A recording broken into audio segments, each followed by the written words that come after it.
Episode 10 with Charlie Pao of Digital Walker.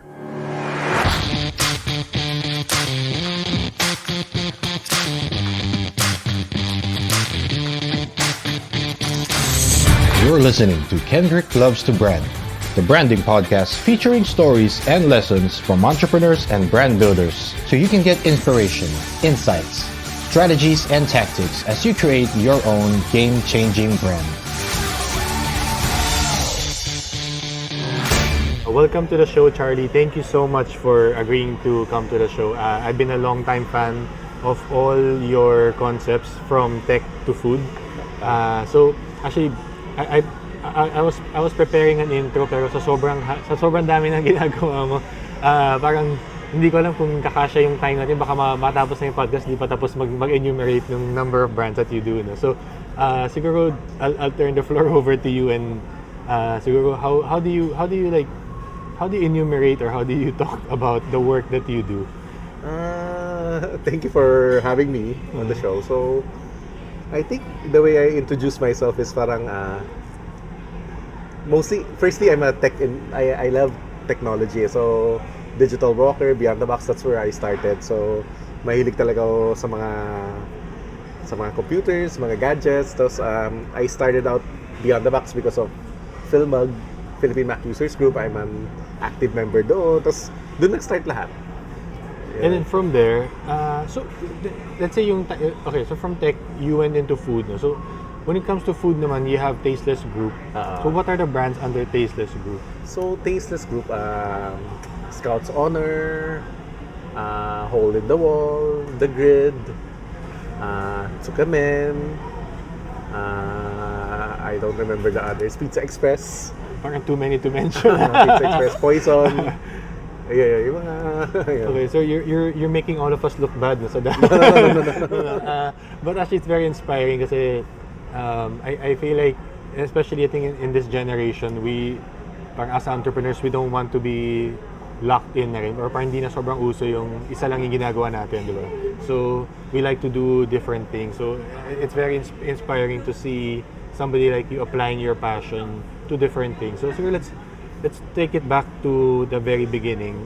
The very first venture that you started is Digital Walker. Digital Walker. So how did that start? Like when did you decide to become an entrepreneur and create your own retail concept? It's by accident lang eh. So that time kasi, during my first trip abroad, late bloomer ako eh. My first trip abroad was when I was second year college. So first trip ko to Hong Kong. So punta kami sa isang computer mall. Nakita ko, wow, sobrang mura dito ha. So by then and there, bumili ako. Sige, bili ako marami. Pagbalik sa Manila, bebenta ko sa friends and family. So bumili ko sa Manila, punta ako sa Green Hills, inaalok-alok ko. So nakita, uy, good business pala to. So next week, the following week, bumili ko na ako. Ganun ulit ginawa ko. You went back to Hong Kong the next week? Bili ulit ako parts, inalok ko sa mga bira mo. Tapos pagbalik, na-realize ko, kailangan ko ng store para hindi ko na kailangan mag-alok-alok, so hindi ko na kailangan mag-deliver kasi dati parang yung nag-start ako, usually mga clients ko, mga family and friends, so kailangan gabi ako nagde-deliver, ako nag-assemble ng computer. So sabi ko, kung may store ako, hindi ko na kailangan pumunta kasi naubos oras ko eh. So punta na lang sila sa store kaya may service na issues or may papatulong sila, they just go to the store. Around what year was this? I think 93, 94? 93. So definitely hindi pa uso yung mga Grab or ano. Wala. So you were doing this like when you say you're delivering to people who are buying from you, talagang manual. Ikaw talaga. I think I only had one staff, isang driver/technician. So driver siya pero marunong din siya mag-repair konti, gano'n. So dalawa lang kami.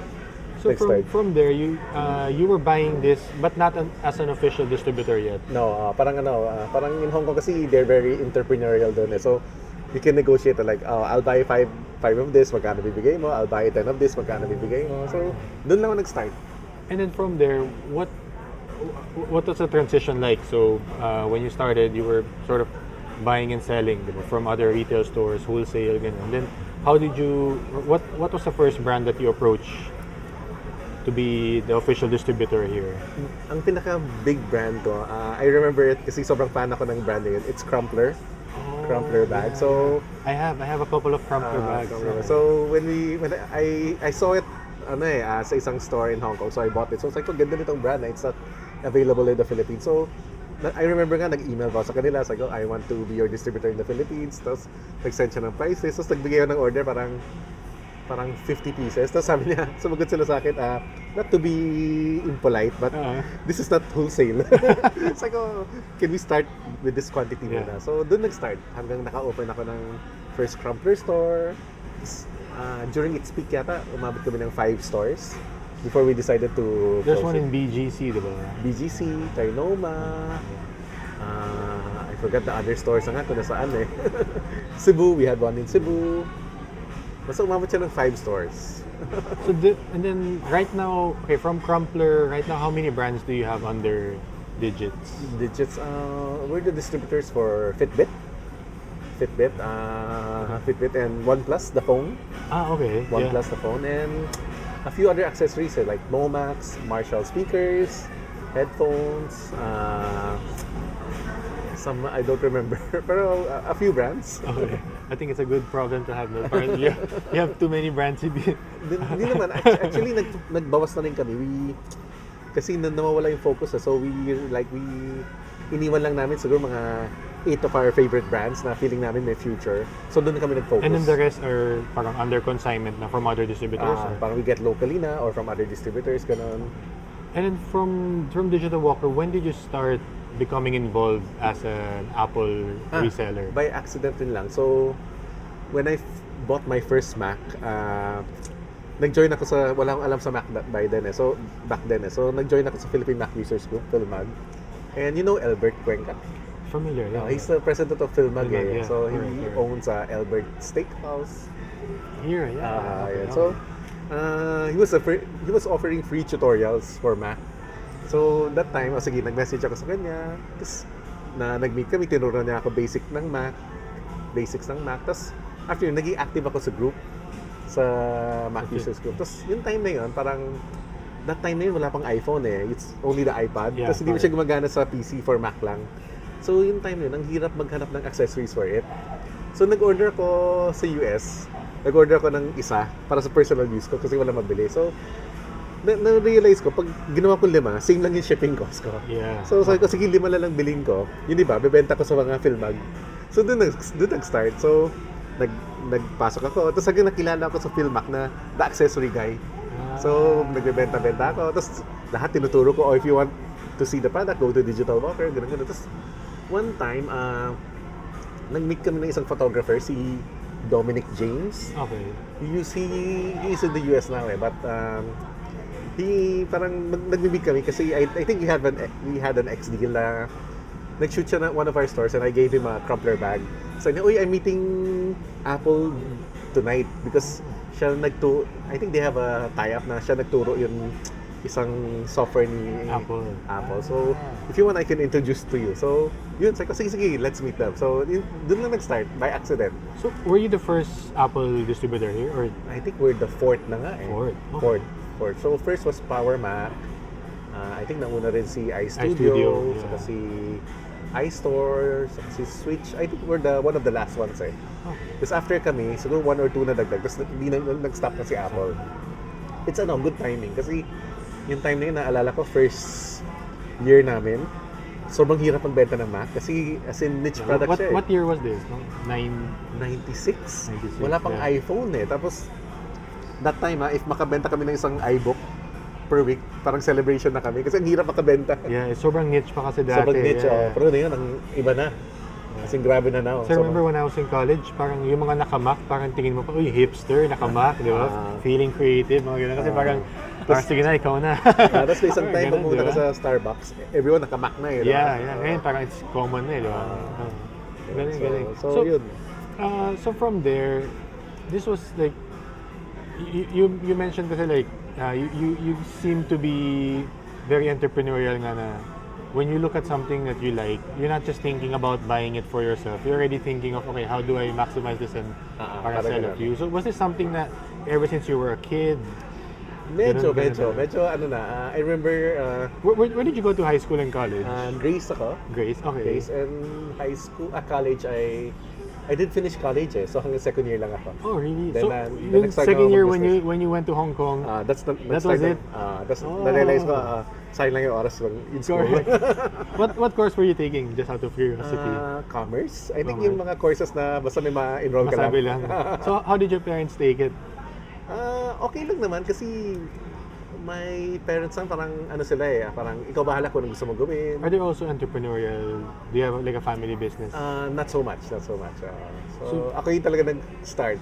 Pero luckily, yung mga cousins ko kasi, mga entrepreneurs rin. So, dami ko nalalearn sa kanila. Pag summer, I work with them, ganun.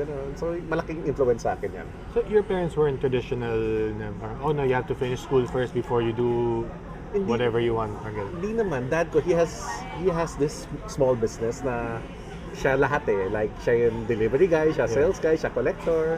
So, parang sobrang traditional. So, hanggang ganun lang. Wala siyang plan, i-grow, ganun. So, growing up, parang hindi kami expected na ituloy yung business na yun kasi sobrang small lang.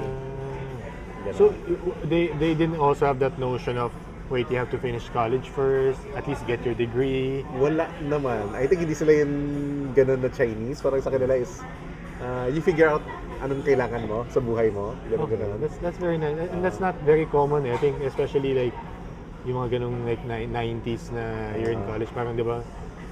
Very strict usually mga Chinese parents. Oh, you have to finish school, ganyan kasi Sa akin, wala naman. Never ko na feel na required ako. do you think that contributed to the work that you're doing now, to what you've been able to build, na in the fact na basically parang your parents gave you free rein na whatever you think of, whatever you want to do, you can go out, explore it. I think naka-help yun kasi parang nag-start ako earlier than everyone else. So, na-expose ako how to do business, how to think like a businessman, ganun. So when you were in high school, do you remember buying and selling other things? Like, were you into like mga basketball cards or Naalala ko G.I. Joes before. G.I. Joes? So, Okay. I would ask my mom, kasi growing up, we're not rich, but we're not poor naman. We're parang lower middle class. So, siguro every Christmas may toy kami, hindi every week meron, ganun. So, parang naalala ko, sobrang uso G.I. Joe niya. Tapos, alam ko, mahal isa, 55 pesos isa. Yeah. Naalala ko. So, ginagawa ko, I would ask my friends to, gusto niyo magpasabay? So, mag-a-add ako ng 10 pesos, ganun. So, makabenta ko 5, may isang G.I. Joe na ako. Tapos, every Saturday, magpapasama ko sa mom ko, we'll commute to Divisoria. Tapos, Divisoria? bibili ako. Oh my God. So, doon ko lang naisip parang, kailangan ko gawin to para makabili ako for myself. I still remember going to Divisoria with my mom kasi like, di ba, when you go to kunyari before, Landmark kunyari, mahal if you buy there, di ba? And my mom said, don't buy there, we'll just go to Divisoria. Tapos doon parang pili ka na, gano'n, di ba? Sobrang ganda. So, yun yung routine namin. So, siguro, once or twice a month, magkakolect ako ng orders, punta ako Divisoria. Nice. ganun. So, okay, coming from that, di ba, ang galing lang to hear it na gano'n, na ever since you were a kid. Kasi, actually, even at that time, parang hindi pa uso yung term na entrepreneur, di ba? At that time, parang, did you have any notion na you were doing business? Parang sa akin, hindi ko inisip that na Na it's a in a way, business, di ba? iniisip ko na parang gusto ko ng G.I. Joe. So, kailangan ko gumawa ng paraan para makabili rin ako. Kasi ngayon parang I think if a kid were doing that now, parang mas pupurihin siya, mas kasi uso na kasi entrepreneurship, so people, oh, galing very entrepreneurial, bata pa lang. Kasi parang nung bata nga ako, I remember yung perception would be parang, ay, ako, benta ng benta, parang ganun, parang Pangit tingnan, mag-aral ka nga. Kaysa mag-aral ka na, parang ano ba yan, parang magkakakita mo pa yung mga friends mo, di ba? Pero ngayon kasi it's different So I think it's nice ka na nawala ng ganung stigma. Kasi, I mean, in your case, parang we can see the impact na you were able to start early. Kasi, like, ako nakikita ko, growing up, the idea of selling, di ba, parang feeling mo, ay, salesman, negative Negative, di ba? But you realize, whether you're in business or corporate or whatever it is, you have to sell, di ba? You have to sell your skills or yung ano mo. So, parang that's a crucial skill na dapat as early as possible nga matutunan ng mga bata di ba? Tama. So actually maganda yung start na nangyari for you na gano'n. By Out of accident. necessity rin, di ba? So, coming from tech, I mean, most people would already be, hindi naman siguro satisfied, pero parang, if you say na you started Digital Walker, Beyond the Box, parang most people would already be, okay na, parang I made it, di ba? From there, why go into food? Yung time na yun kasi sobrang favorite ko yung ramen. And that time, I think here, ang pinaka-masarap na ramen is Shinjuku. Hindi ba sikat sila o Koken yun? Yeah, As in, you can't really get authentic ramen before. So, every time mag-Japan kami, sobrang favorite ko ramen. As in, breakfast, lunch, dinner, ramen kami. So, pagbalik dito, sabi ko, kailangan ko mag-open ng ramen shop para anytime may ramen ako, may craving ako for ramen, meron ako makainan. So, naghanap ako ng chef. Ang tagal, siguro 1 year ako naghanap. So, nahanap ko yung chef si Mangetsu, chef ng Mangetsu. Okay. So, sabi niya, he's willing to do consultancy, he knows how to make ramen. So, nag-taste test kami, tapos nag-try kami. So, sabi, wow, sarap ah. So, yun sabi ko, sige, try na ako. So, I think, naalala ko pa nga yung first location which I'm very thankful kay Kevin Tan, kay Mega World. So, nagsabi lang ako, he haven't even tried the food. Sabi ko, gusto ko mag-open ng isang authentic na ramen shop. Binigyan na kagad ng space. Kasi ibang mall, parang kailangan ng taste testing, kailangan ng branding deck. Yun, binigyan ako ng space without anything. So not even like what the concept is, what the name of the store. Sinabi ko lang na it's authentic ramen. And this is coming from, siguro, there's a trust and credibility because of Beyond the Box and Digital Walker. He knows na you're not just somebody na parang nagsasabi lang na may concept ka, parang gano'n, di ba? So this is the first wrong ramen, tama ba? It's ramen bar. Ramen bar. In Eastwood. So I remember this. Yeah. So yun yung pinaka-start talaga. As in, wala pang alam sa branding yon. So what I did, I joined, hindi ko pa kilala yung mga branding agencies, wala pa akong kilala sa industry. So, nag-join ako ng CrowdSpring. Alam mo yung CrowdSpring? Yeah. You just put like your budget brief, tapos may magbibid. So, binigyan lang sa amin logo. So, doon namin nakuha yung ramen bar na logo. So, that's how it started. Okay. So, from there, ramen bar. Tapos nag-evolve. Tapos, after nyo wrong ramen. We opened Umami Hamburger Steak in The Grove. Yung time na yun, doon ko naman nakilala si Dwight. Okay. Dwight from Logo. So, marami yung natuto sa kanya. Doon ko na-learn talaga yung importance of branding, ganon. Like, everything like the whole package. Like, importante yung copywriting, yung photography, ganon. So, yun, marami yung na-learn sa kanya. So, after yun, parang, sige, sabi ko, lahat ng business ko, kailangan ko i-level up na. So, from there, rini-brand namin si Digital Walker, rini-brand namin si Beyond the Box, ganon. So, doon talaga nag-start. This was around mga late, before mag-2000... I think, hindi ko na rin maalala, 2002 siguro. Mga ganyan, 2002. Okay. I remember nga tong time to parang nag-change yung store design ng Digital Walker. Dati parang tindahan lang siya. Yung logo namin yung 4 na tao, stick figures, ayun, naging ano. So, yun. Doon namin talaga, tapos, yung time na yun, parang, yung mas na ako, parang everything na ginagawa ko, kailangan well thought of, well-branded, maganda, well-executed, gano'n. And then, so from opening yung mga ramen concepts, how long before you opened Hole in the Wall? Ayun, Hole in the Wall, parang by accident yun eh. I think after 3 years of ramen bar and wrong ramen open na, biglang may narinig ako mag-open ng Century Mall. So, I talked to the leasing, tapos sabi niya, meron siyang malaking space na they don't know what to do, pwede niya bigyan ng sobrang good price. So, tingnan namin, sige, parang maganda mag-open ng isang food hall dito na well-designed. So, this wasn't like you had an idea for a food hall and then you look for a space. This was because you're already talking to them for Digital Walker. For Beyond the Box, Digital Walker. So, just out of, there's a space here. There's a space here na parang may maisip ka ba? So, sabi ko, sige, gawa kami ng isang high-end na food hall. What is going on? Okay. So, yung time na yun, parang ang idea ko is to become the landlord lang. Parang gawa kami na maganda, tapos pa-lease out lang namin. So, parang yung business model, baka mabilis lang, landlord lang tayo, gano'n. Pero yung kinakausap ko na lahat ng mga chefs and tenants, potential tenants, lahat takot. Kasi hindi kilala si Century Mall, gano'n. So, yung time na yun, 80% done na yung Hole in the Wall. Wala pa kami nakukuha ng tenant. Ni isa. So sabi ko, naku, patay. Ayaw ko naman maging parang another food hall lang siya na mga iba-ibang brands doon. So sabi ko, sige, total, nag-spend na kami for this. Laban na. So, ako na kumausap, kami na nag-open ng almost all the brands. So, isa-isa kumausap ng mga chefs, nag-partner with them, gano'n. So, like, most of the concepts in Hole in the Wall were yours. The first The first set. siguro out of the first 10, involved ako sa 8. Dalawa lang yung tenants. 8. Oh, so which were the 8? Diba? Bad Bird, syempre. Bad Bird, si Scout's Honor. Okay. Meron kaming yung cheesecake, yung Japanese green cheese. Okay, the one at the back, diba? And then you also have this, yung sa gitna, the... Kwong's Provisions. Yeah. The Is that Chinese, yours? sa amin yun. I love that. The chili crab na pwedeng i-dip, diba? Kasi everyone loves chili crab, the sauce. Sometimes you just want the sauce. So, tapos yun, the beef. Ano pa ba yun? yung shawarma, diba? Shawarma, yun. That's also yours. Liberation Shawarma. Yan, that one was with Chef JP So, Anglo. did you come up with all the concept, like the branding? Ito, with Dwight, si Lowbro. So, parang collaboration eh. So was it like, okay, shawarma concept, ano yung name? Ganun? parang mostly, it's mostly, kinusap muna namin yung chef. Iba-iba eh. Like, for yung Kwok's Provision, naisip namin, gusto namin gumawa na parang Binondo style na Chinese food. So, naghanap kami ng contact, na-meet namin si Suzy ng Hawan. So, we talked to her, gano'n.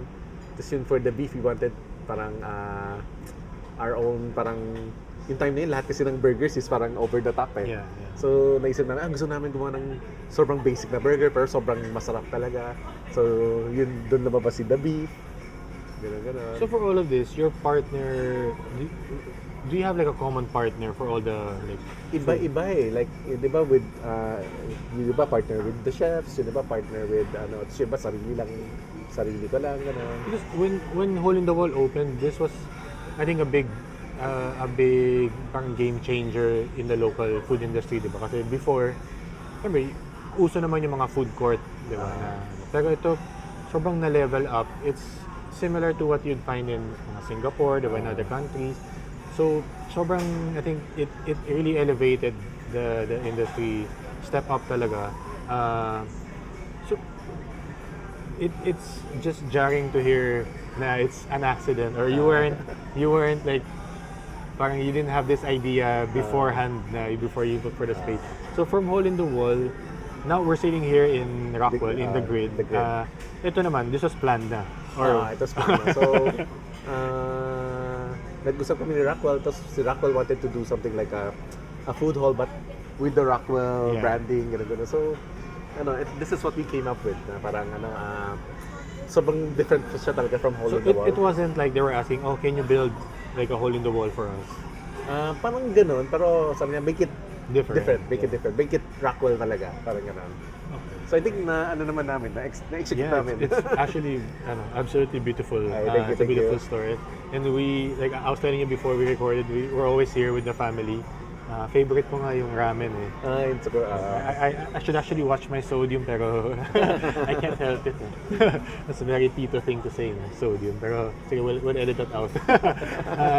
So, ito naman the grid. How did you come up with the concept? So, sabi lang ni Rockwell, ito yung brief namin na we wanted to look more Rockwell. Ito collaboration to with sila Dwight eh. Hindi sila Dwight, sila Dan. Dan, okay. Sila Dan. So, parang we sat down, we discussed with sila Ink Surge, sila Acid House, like, how can we make a food hall that's different na bagay sa Rockwell na wala pang ibang kaparehas. So, na-decide namin, sige, baka sa Hole in the Wall kasi, it's all about the individual branding eh. Yeah. For here, wala ng individual branding. It's all about the food and the people behind the food. Yeah. So, ganun. So, kaya lahat ng stalls, It looks uniform. looks uniform, tapos ganun. Tapos, trinay namin, dapat everything na, all the basic cuisine na hinahanap ng tao, dapat meron kami. Let's say, meron kami dapat burgers, meron kami fried chicken, but dapat it should be parang ang peg namin, dapat if the best siya in Manila, if not, one of the best. So, parang ganun. So you talked to each chef one by one and said, okay, this is the concept we want from you, or was it more like, we're looking for, ito yung mga wala pa?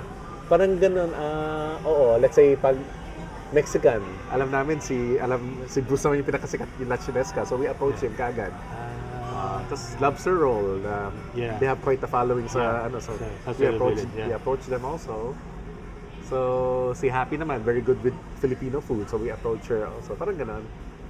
So there wasn't any pushback from anybody na, hey, but we want our brand Or they bought into the concept? They bought into the concept na naintindihan naman nila. I think that comes with the credibility of you as an operator na at least there's that trust na, okay, this is something new, but we'll trust Charlie blindly kasi... Parang we'll take care of your brand naman eh. Parang gano'n eh. Kasi ang galing eh. And I think you mentioned, you collaborated with Surge, sila Dan. So can you talk us through that group? We also featured Dan earlier in the podcast a few episodes back. So it's called Hey Hydra. So how did that come about? Si Dan mentioned na you were instrumental in bringing everyone together.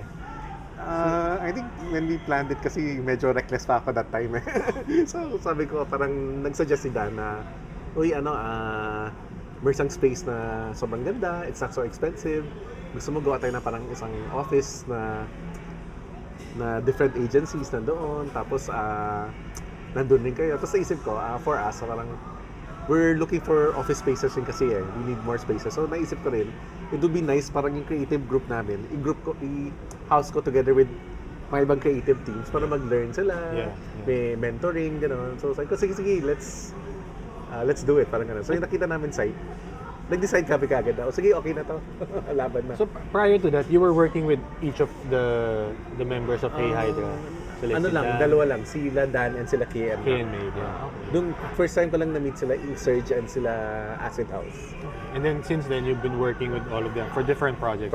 You mentioned earlier before we started rolling na for every project, every concept, you like to work with different branding and creative teams also. Para at least may different look, different feel, gano'n. So was that something you've always done, like going back to like when you started creating brands, or is it something na you adjusted later on na lang as you develop more concepts? I think from the start yun ang gusto ko, to work with different people kasi gusto ko rin mag-learn like paano sila mag-isip, paano sila gumawa ng branding. I wanted to work with different teams para mag-learn din kami. Parang gano'n. Let's go back onto the grid now. I'm always curious kasi like when you talk to the chefs, I'm assuming they had to present to you their concept, nag-food tasting ba sila, or was it more like bahala na sila, you just give them the space? Hindi, may collaboration din. So parang I think mostly it's collaboration naman. I think kaya yung mga chefs rin willing to work with us kasi alam naman niya na hindi kami matigas ang ulo, hindi naman kami yung so we're open naman to collaborate with them, ganun. So menu namin talagang collaboration. Was there ever a time? I mean, I won't ask you if you have like favorite concepts, Para walang favoritism. Pero like, was there ever a time during like mga ganung food tasting from other concepts na talagang when you tasted it sobrang life-changing for you na? Is there a particular dish that stands out? I really love the tsukemen. Yokai tsukemen sa Yan yung favorite ko. Siguro for the first 3 months namin, halos every time nandito ako, yan ang kinakain ko. So, gusto ko yung kay Bruce, yung Chinesca. Gusto ko yung mga tacos niya, gano'n. Like, looking at your Instagram feed na, sobrang nakakagutom kasi parang puro food, di ba? And I think the comment, what I like about it also is, I think parang the type of food that you like, is, parang hindi naman kailangang fancy pero alam mong, when you look at it, alam mong sure kang masarap kasi di ba? Like, there's a lot of ramen which nakakaingit. Mas gusto ko nga mga hole in the wall na mga kainan, ganun. So, for me, fine dining is parang once in a while lang, ganun, for special occasion. Pero mas prefer ko yung mga talagang comfort food. When it comes to food, was it something also na ever since bata ka, you've always been curious about food? Actually, how would you say you're a foodie? Like, yung bata ka pa? Hindi eh. I think lately lang. Lately lang yung nakaka-start na ako mag-travel. Doon ko na-realize, ang dami palang klaseng food. Ganun pala yung authentic na ramen, ang sarap pala. Ganun. So doon lang nag-start.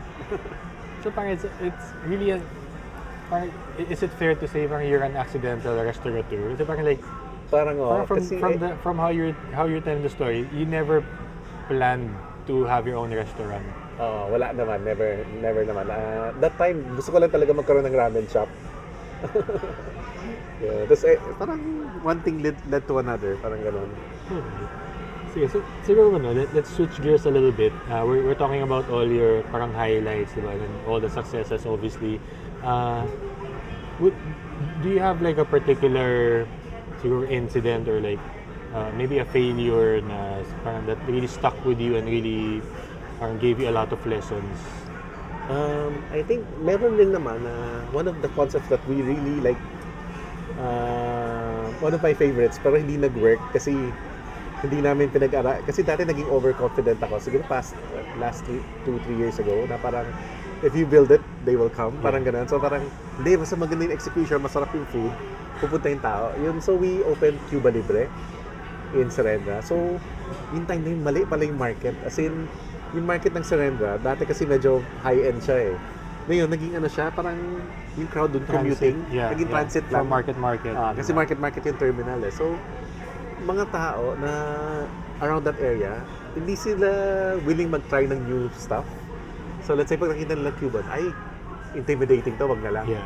So yun yung mga na-learn namin na parang hindi kailangan mo rin isipin yung before you go into something, kailangan mo pag-aralan talaga na tama ba yung target market mo, mag-work ba tong concept na to here. Ganun. So yun, ano yun, sobrang happy ako dun sa concept, the branding, everything, pero di lang talaga, mali lang talaga yung location, gano'n. So, looking back, like, where would you have opened it na lang instead kung gano'n? Siguro, Rockwell. Rockwell or in Loretta or in somewhere in sa BGC, mga mas buhay na area. So going through yung mga ganung adversity or yung mga failures, what's your approach like? Like, how long does it take for you to acknowledge, kumbaga parang, oh yeah, that hindi na talaga mag-work yan? Sa akin kasi approach ko, hindi naman ako sentimental. Pag nakita ko, let's say, after 3-4 months, lahat ginawa na namin, hindi pa rin nag-work, wala na pag-asa, we change it right away. Okay. So, hindi na namin pinapatagal kasi pag pinatagal mo, same result pa rin eh. Gano'n. So, what do you think is the common denominator? Like, kasi you have tech, you have food, di ba? What do you think is your parang secret to, or what's your secret sauce, kumbaga, to your success? I think, luckily, itong both gadgets and food, mahilig, parang passion ko talaga. So, parang gadgets, I really love gadgets. So, parang every day, every month nagpapalit ako ng phone hanggang na yun. So, tapos kung may bagong announce na laptop, na-excite ako, di ko nakatulog. So, parang passion ko talaga yun. So, na yun nga, I'm into true wireless na headphone. So, ang dami ko tinetest sa bahay. Siguro meron ako mga 20 na binili past 2 months. So, tinetesting ko lang, gano'n. Tapos, after a while, bebenta ko kung ayaw ka na. So, yun. So, I think, nakakatulong sa akin kasi parang nag-enjoy talaga ako doing it. So, even with food. So, it makes the, kumbaga, highs and lows unbearable. Gano'n. Okay. Do you ever experience self-doubt? Madalas, until now. In what way? Like in what form? Hindi ko rin nawawala yung kaba until now eh. Let's say, opening a new concept. Pag a month before opening, medyo, isip ko, tama ba itong ginagawa natin? Tama ba itong space? Tama ba itong concept here? Hanggang yun, hindi pa rin nawawala eh. Ganon. So how do you deal with that? Like when you're feeling that, kasi I'm sure there are some days na it comes on a lot stronger, di ba? Na, oh wow. Okay, so during times like that, how do you deal with that? Parang ina-analyze ko talaga, pinag-iisipan ko talaga mabuti, ganon. Pero surprisingly nga, yung mga concepts na nagda-doubt ako, yun ang mga nagdo-do very well. Oh really? Like what type of, like which concept? Scouts Honor. So yung sa Vertis, yung time na yun, parang yun hindi ko masyado natutukan, parang yun yung tapos yun yung malakas for that year na binuksan namin. So parang ganon. In times like that, what does that tell you? Like, does it help you calibrate your instincts more? Parang doon ko na-realize na parang pag may kaba, mas better. Kasi mas na-analyze mo mabuti. Kasi kung confident ka sobra, hindi mo nakikita yung mga baka there's blind spots na yun. Blind spots. Like the Cuban concept, I was really confident. Tapos hindi nag-work. So, doon ko na-realize, siguro kung may doubt ako, na-question ko, bakit tama ba tong lugar na binuksan ko, ganun. So, I think mas maganda pa rin pag may doubt. Kasi mas nakikita mo yung buong picture. Hindi ka na ba blind by confidence, gano'n. Okay, so this is probably as parang as hard as saying like choosing a favorite parang child na. Pero like out of all the brands that you've created, is there like what's your favorite among everything that you've ever created? Food or anything? Anything like whether gadgets or food, like ano yung pinaka-favorite mo na ano? What's the like nearest and dearest to your heart? I think for gadgets, digital walker. Kasi yun yung pinaka-first ko talaga, digital walker. And yan yung parang ano, yan yung parang pinaka-passion ko talaga. Yung ano. Tapos, pagdating sa food, I think the grid now, this one. Kasi ito parang ano from idea to execution, parang na-hit namin lahat na tama. Parang gano'n. Yeah, from idea to conceptualization, to design to opening, gano'n. Or it really flowed. Parang gano'n. Okay. Who do you look up to in business? Is there like, do you have like an idol or like a mentor in business? Iba eh. Mahilig kasi ako magbasa eh. So parang, wala naman ako talaga isang ina-idolize. Pero, I think I try to parang every night, I read 30 minutes before I go to sleep. Okay. So, How many books do you read go through in a year? Hindi books eh, mostly mga articles, gano'n. Nagsasubscribe ako sa mga Harvard Business Review, mga gano'n. So, yun yung usually walang patience kasi to read Like a long book. So, puro gano'n. Tas, nagtatry ako every night mga 30 minutes before I go to sleep, gano'n. So, yun yung mga nalalearn ko, parang gano'n. Is there a particular brand that you look up to? I'm guessing Apple is there, pero like aside from Apple siguro. Sobrang big fan ako ng Google. Okay. I think mas fan ka pa ng Google and Apple?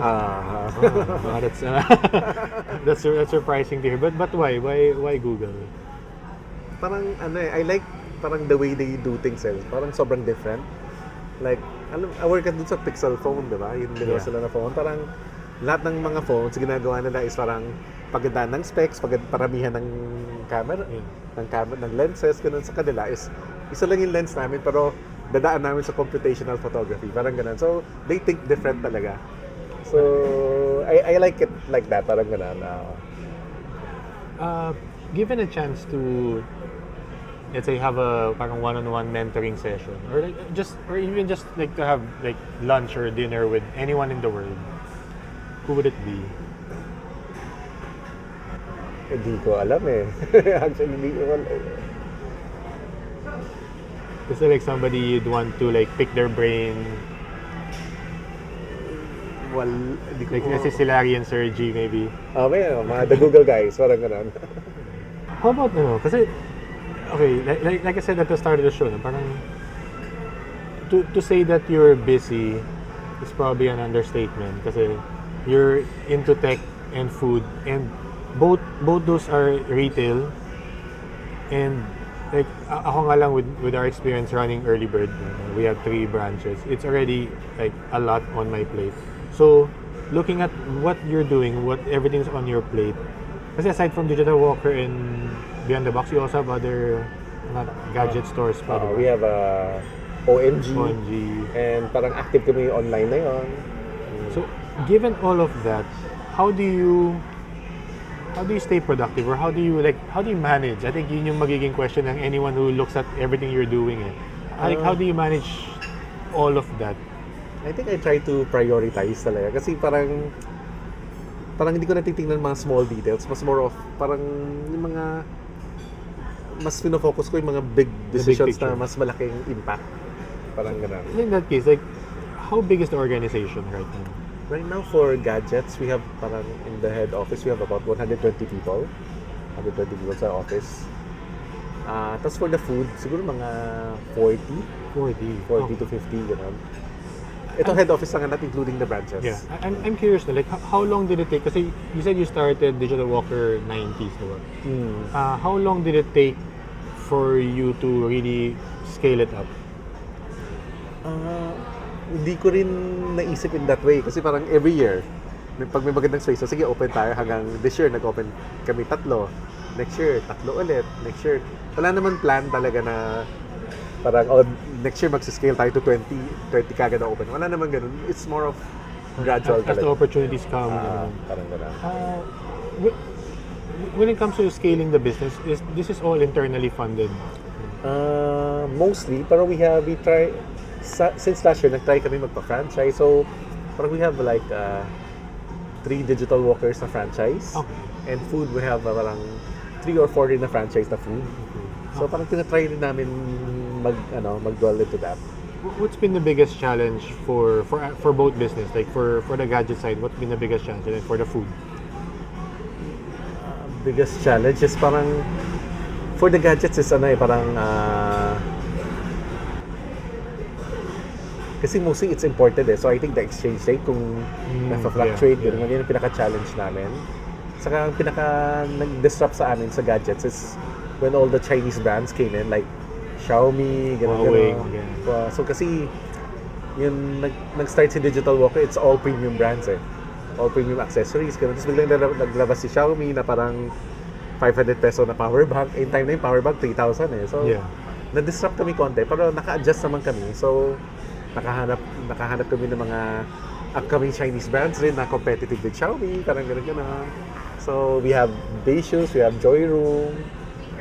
So, parang luckily naman naka-adjust kami. Okay. How about for food? What's been the biggest challenge? Biggest challenge is parang ngayon, I think manpower. Ang hirap talaga maghanap ngayon. Like finding skilled workers or Finding skilled workers. Kasi karamihan yung mga magagaling, na-hire sila overseas sa mga cruise.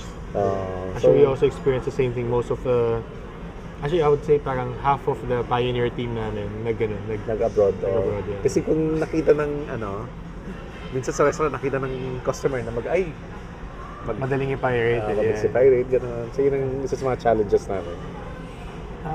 What else are you like what else is in store for the food? Like is there another big food hall that you're We're creating? opening the expansion here in 2 weeks. Okay. That one. So it's 120 more seats, tapos 6 stalls. Which space is that gonna take? Meron dyang wall matatanggal yan. So palalim yan. Oh, okay. So we'll be there we have a new healthy concept, brings a concept. Tapos we have Your Local will be there. And we're opening we bought in a chef from Thailand. It's a chef ng Ledu. Number 20 siya sa Asia's 50 best. Okay. So he's doing parang Thai street food here. Different from the Thai concept already. Iba-iba. Okay. Totally iba yung food. Okay. Nice. So tapos Robinson's Magnolia, we're opening another food hall also. Ito mga January next year. January. In the expansion. In the expansion. Yeah. We're actually often there also. So, Talaga Magnolia? Yeah. So yun doon is ang peg naman din is similar to Hole in the Wall, mas hipster. So every stall will have individual branding, ganun. Okay. Yeah. Nice. Looking forward to that January. Sige. What advice would you give to like an aspiring entrepreneur?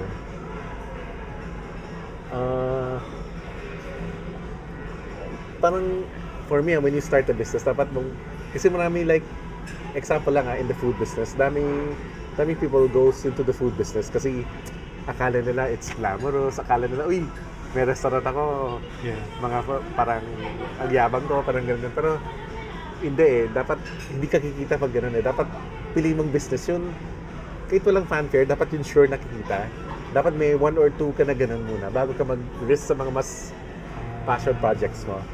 Dapat may steady ka muna na income. Gawa ka na isang business na kahit maliit lang, hindi siya maingay, hindi siya maganda tingnan, pero kumikita ka. Hindi Instagrammable. Hindi kailangan. Ganun. Okay. Yun. Kasi akala marami ako namimit mga nag-open ng restaurant, tapos nanulugi, kasi akala nila it's easy So in your case, kasi you had no experience with restaurants, diba? So right now, you're the one like really managing the day-to-day, or do you have like partners? We have a team naman. We have operations team, we have a culinary team, may ganun. So ako more on let's say, talking to the malls, like finalizing the concepts, ganun, or more on business development. In the creative side. The creative side, ganun. So, let's say on a given day, do you have like a typical routine or schedule? Wala naman. May days na talagang parang energizer pagising ko. Every hour may meeting ako. Pero may days naman talaga na hindi ko sa sobrang daming gagawin, hindi ko na alam ano unahin ko. so how do you manage pag ganun? How do you manage not to get burnout? Or is it just really the passion for what you're doing? I think the passion talaga. Bida naman ako burnout, pero may mga, let's say, once every 3 months, may isang day ako na parang, ayaw magtrabaho sa bahay lang, magpapahinga ako. Parang ganun. Pero usually naman, parang up and out ako, parang ganun. Okay. Sige. This has been very inspiring kasi I think it's easy to look at it from the outside and say parang you probably have it easy kasi laki na ng company, but that's why it was important for me to see yung start, diba, how it grew and how you approach yung different stages of the growth of your ventures kasi I think it's easy nowadays to get to look at starting a business as the end goal, but that's really just literally the beginning, diba? Yung journey of growing it is the toughest part. So towards the end of the show, I like to ask these last 3 questions. The first would be, knowing everything that you know now, if you were given the chance, diba? Since you're into tech, diba? Let's say may time machine tayo dyan, kunyari. Let's say you step into the time machine, mababalik ka to the exact moment that you decided to start Digital Walker, to be an entrepreneur na talaga. And then you had 60 seconds lang to go back and talk to Charlie from 20 plus years ago. What would you say to young Charlie then?